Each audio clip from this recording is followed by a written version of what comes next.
every consumer wave we've had, where there's been like an explosion of really high value companies, a lot of the ones on your wall, it comes from a tech unlock and a radical consumer behavior change that results in it. And you need both. You can have radical consumer behavior change if you don't have a lot of tech unlock, it's not going to work. Or you can have a massive tech unlock and no consumer behavior change, and you have like AR, VR, or Web3, right? Like the wave doesn't happen, doesn't materialize. You need to have both things. And I think in 2022, when ChatGPT came out, it was a massive tech unlock. This generative AI, like actually tangible, touchable, downloadable for the average person, was massive. The things it can do is impressive.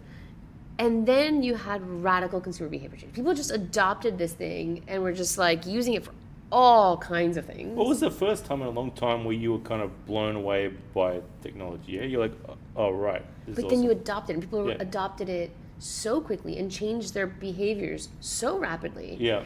And to me, the fascinating thing was just not only, it was the rate of adoption. It was like unprecedented. It was adopted way faster than mobile was, like the iPhone was.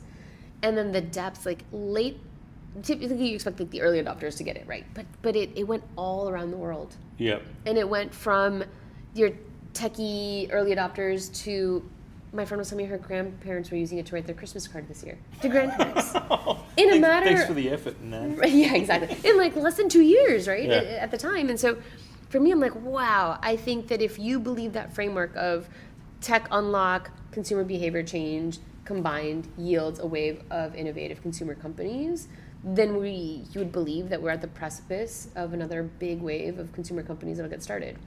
100%. And that's what gets me really excited.